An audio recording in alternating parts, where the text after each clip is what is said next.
Hello, welcome back. How are you doing? Everything good?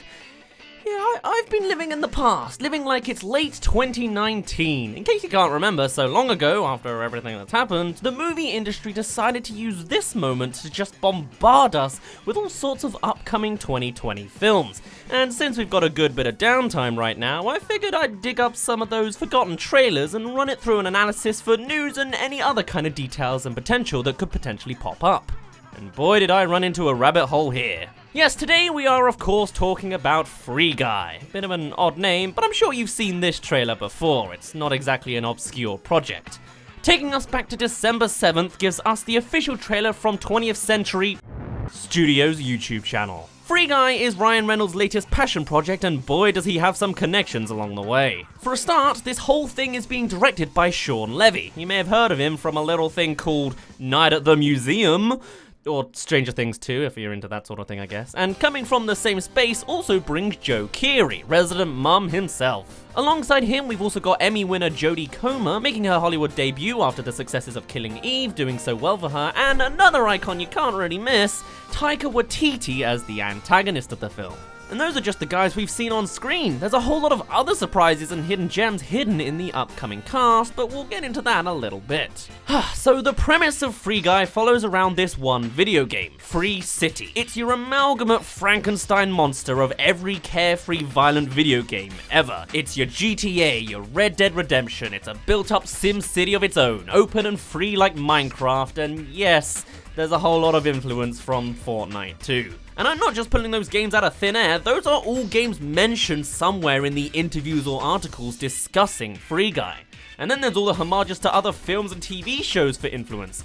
Clearly, it's that life in technology theme from Black Mirror, the oozing references like Ready Player One, a Matrix style of reality being a simulation, the twist of They Live, a hint of Lego Movie with the odd one out in a viscous world, and then there's the quote from everyone else. The composer himself, Christoph Beck, says it's GTA meets The Truman Show. Others have said it's The Truman Show meets Wreck-It Ralph meets The Sims. Reynolds even goes as far as to say it's a modern day Back to the Future.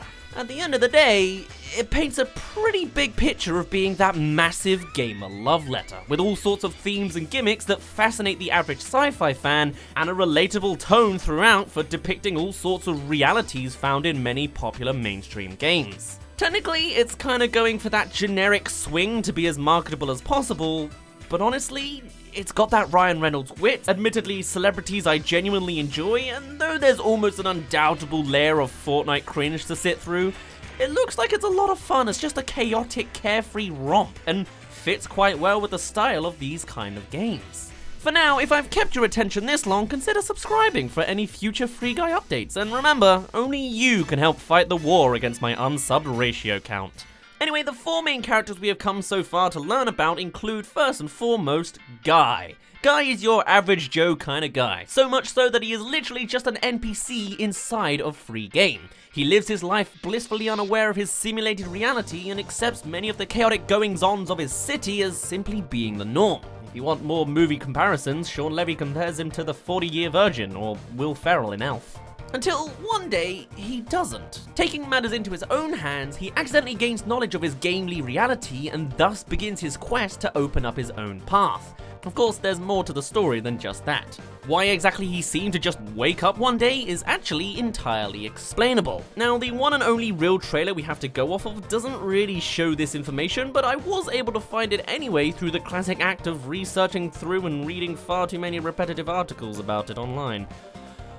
So, back at the New York Comic Con in 2019, footage first shown off there was of course the first draft of that official trailer we've all seen, but also some direct clips of part of the film.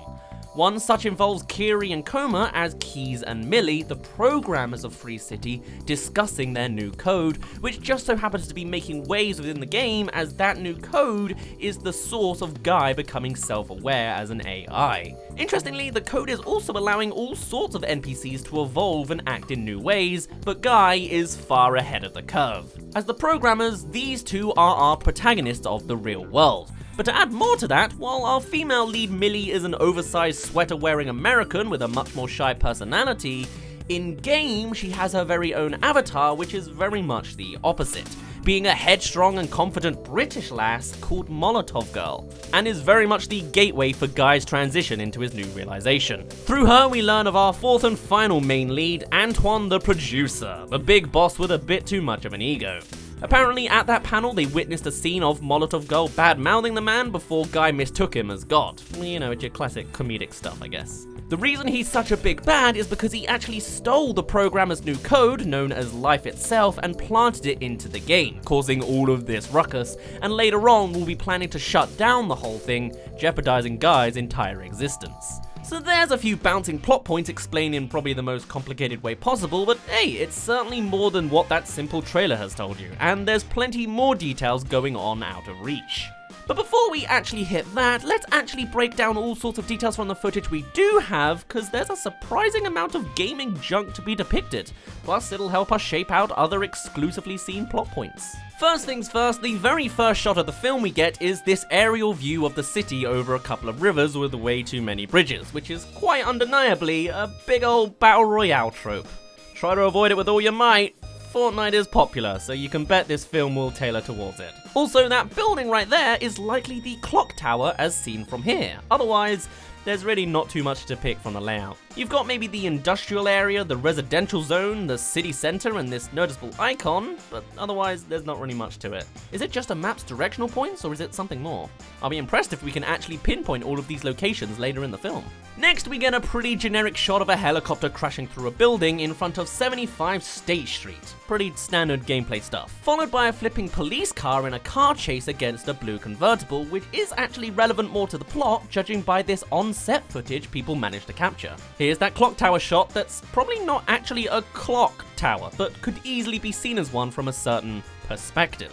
Also, that river junction can be seen in the background, and maybe this under construction building is more relevant later on. Here's Guy's place, bland and mild with hints of blue and yellow as this extra teaser footage shows. It's the classic default skin blank slate kind of thing. He does have a thing for physics ornaments though, and apparently a goldfish on his bedside table. The news is frantic, as it always has been. Sticking to that basic trend, his apartment building is called Apartment Building, along with the hot dog cart and free city subway. The city is in chaos through the players, with flamethrowers and zip lines and all sorts, but what I like actually is all the world building behind them, like the general store and the fake IDs available for everyone apparently. We've also got a safe place with good food and no guns allowed, being a literal safe zone with presumably no PvP gameplay. Cool. Next shot, we've got Fortnite dancing, because of course we do. NPCs around a fire like in GTA, another NPC being carjacked judging by their reaction, and a recognizable pair of legs on the floor. Looks like it's Guy himself. Perhaps this is actually his first official interaction with another player. Whether she's a main character or just a tryhard troll though, who knows? Actually, can Guy die? Or does he respawn like any other NPC? At the 98-cent store, you can partake in the free city lotto, buy a broom, and rob the place, like is very, very common. Though it's also here we first see Guy with his security officer buddy, Buddy. They're grabbing a coffee, as is normal for a Monday morning, before heading to work in the bank, or so I would assume. And it's right by the subway we saw earlier. Gotta love all those generic magazines, stocks, fitness, vacation, big pharma, and man. Robbing the bank gives you a truck chase with money flying out the back. Standard stuff, and NPC police too. Onto the main body of plot, Guy works at the bank. The deposit tickets are generic, and Guy just cannot stop the theme of forget good, be great. Don't have a good day. Have a great day. I'm not gonna be the good guy. I'm gonna be the great guy. The place is robbed, supposedly 17 times a day. Does nobody ever kill the NPCs? Cause GTA certainly does. Here's a clip of him being punched in the face like it's nothing, and is that helicopter gunfire in the background? Hopping to some construction zone now that we don't ever see again, here's your classic goofy skin on a player with another one controlling the cop. Though that kind of begs the question, is this a skin or is it a disguise? Are there roles for the players to get into? Are there designated baddies or just generic players? Maybe the guy's even got a name. I don't know. Either way, you can tell who's a player and who's an NPC by whether or not they're wearing glasses.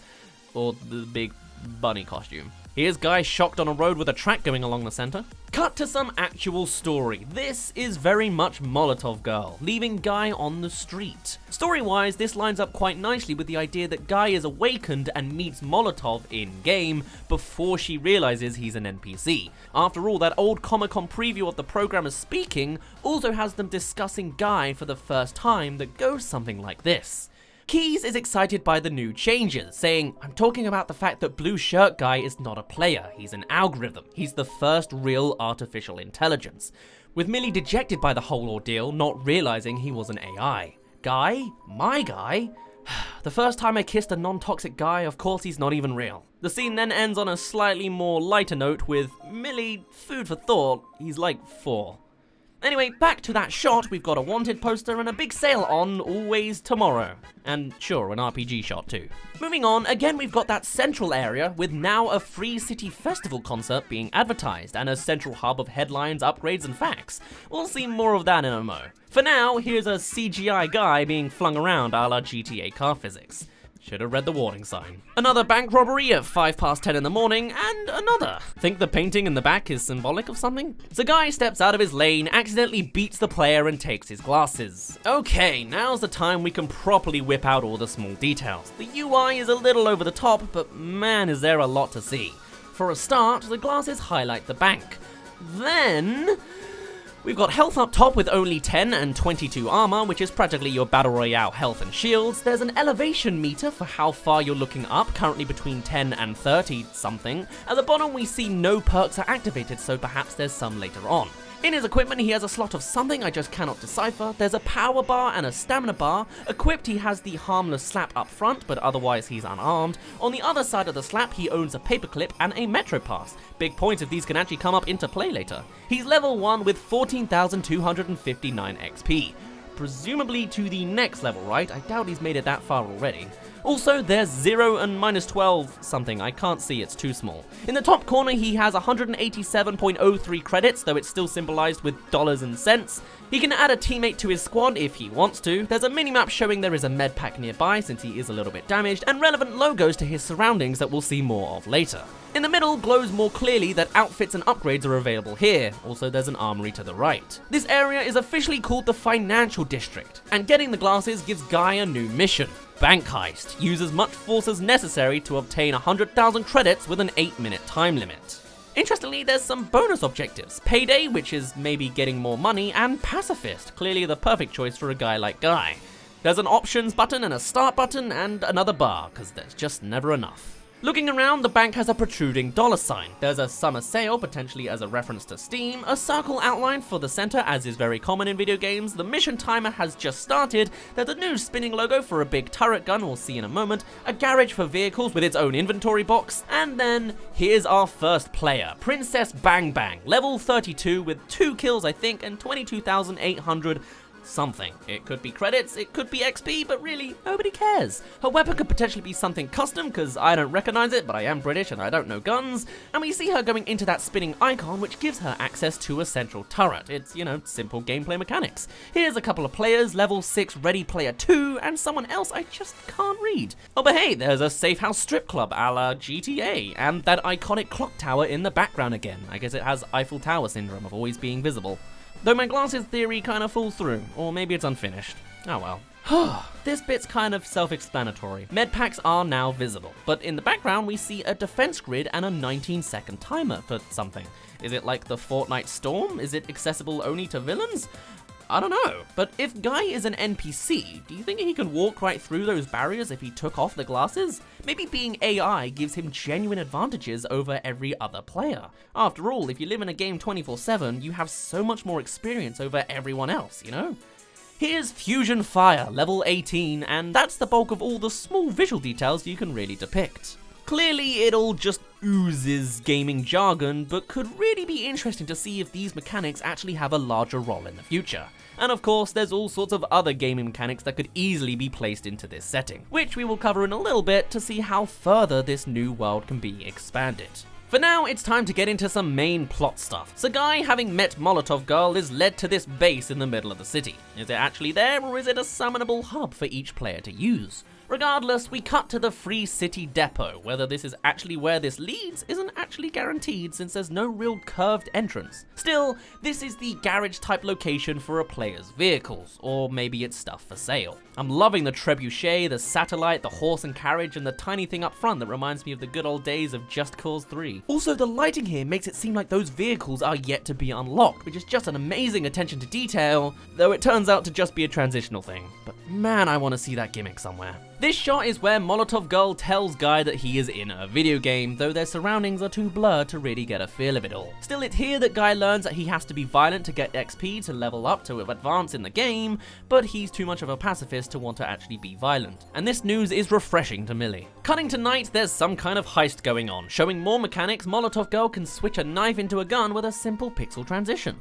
Neat. Okay, here's something interesting. Guy is seen walking through a frozen landscape. Is this some sort of representation of the pause button, perhaps? Which, being an AI, allows him to bypass somehow? Though this is an online game, so how would it work? Or is this some cutscene he's wading through?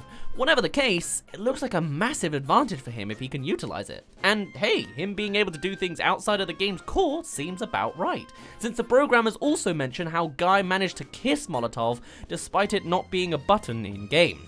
Also, here's a pink vehicle skin, much like the red one we saw at the start. The parachuter in the back has got a baddie skull icon, but does that mean that they are NPC baddies? Is it a parachute skin, or are they actual henchmen of our antagonist in-game?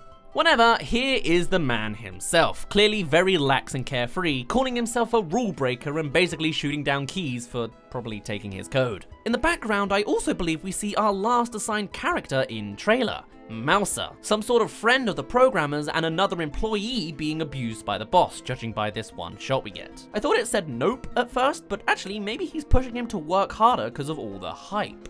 Back in game, here's Guy in front of that den entrance again, clearly showing it can take you anywhere and be summoned too.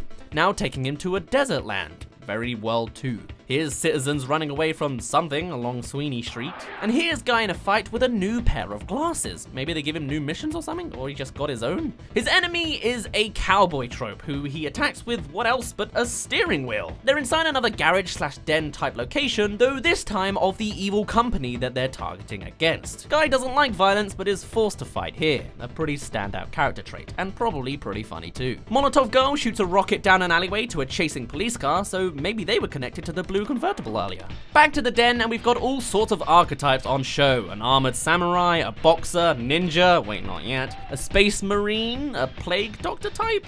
Not quite sure exactly what these are, but they're all skins, or just characters that are popping in like summons. To escape, they use a motorbike that wasn't there before, at least not in view, and use a couple of Glocks to shoot down any stragglers, including that cowboy again. What's this, an ornament of some kind? Are we looking at the stump, or did they take something off of that stump? Is it important?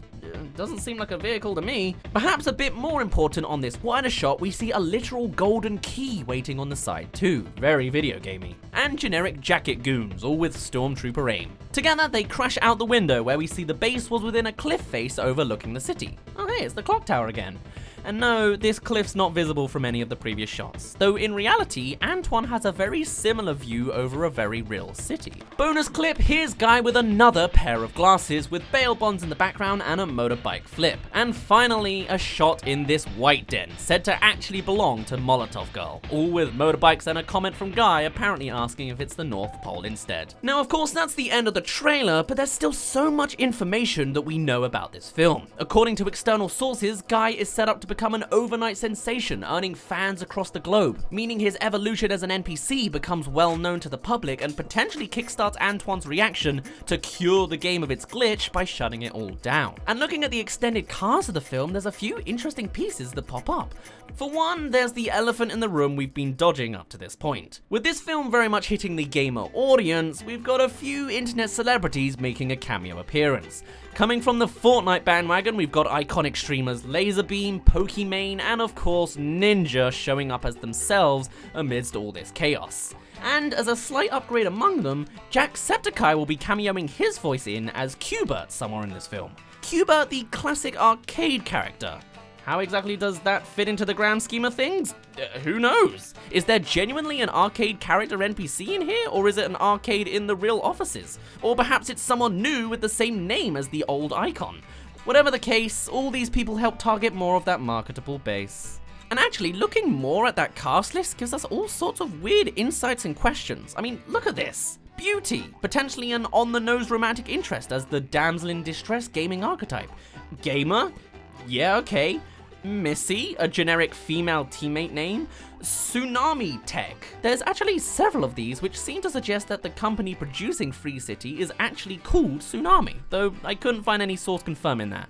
But hey, a company needs a name. We've also got Dude, Rain Man, Desert Soldier Avatar, clearly connecting to that World 2 locale. There's Specialty NPC. Does that mean like an NPC you can exchange with, like the ones that are loitering around in towns of MMORPGs? A Homeless Man? Makes sense. Douche Guy? Maven Cow? What? Is that just a genuine important character buried way down the list?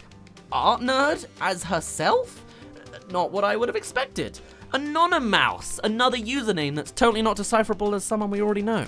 Skip the News? Is that an NPC with a conspiracy tinfoil hat or something? Phyllis? Who needs surnames? Dancing Cowboy Avatar? Stormtrooper Avatar? Jonathan, Antoine's assistant? Also named Jonathan? And is that a phonetic spelling of Antoine? You know, the big boss that isn't spelled that way? I don't know, but hey, the last noteworthy cast member to mention is Real World Guy. What a meta name for the film, and probably just an extra, not actually Guy in real life. Right? This film is shaping up to be a real clustered mess of chaotic goodness. Ryan Reynolds has said he's not been as invested in a project since Deadpool, though that could easily be just marketing stuff. Then there's the fact that the screenplay was made by Scoob and Ready Player One screenwriters, and that the premise allows for all sorts of easy expansions. With that Free City Lotto, is there a gambling system with weapons as rewards, or maybe loot boxes and microtransactions implemented? Does the subway allow for fast travel across the map? Is that concert at all akin to those Fortnite music events? And look at the technical quirks, like how all of the bins are the exact same asset of being filled with red cups. There's also hints of more movements from what's established, with keys maybe or maybe not having a secret agenda. Is that related to creating artificial intelligence or something more deceitful? At the very least, the parallels are clearly apparent, and though its original July 3rd release was pulled way back to December 11th, a whole year after the trailer, this film stands to be a real iconic wonderland of nerdy pop culture fun. There's plenty of room for cringe, I will eat a shoe if someone flosses, but I'm ecstatic for this film. It is very much right up my alley. Let's just hope it's genuinely fantastic. For now, I'd best stop rambling about all of the small things. My name's been Dazz, you didn't really care, and I'll see you in a bit. I had so much to say about a 3-minute trailer. There is so much content, so many small details to see, and so much extra news I got from articles. I did so much repetitive reading. I need a break.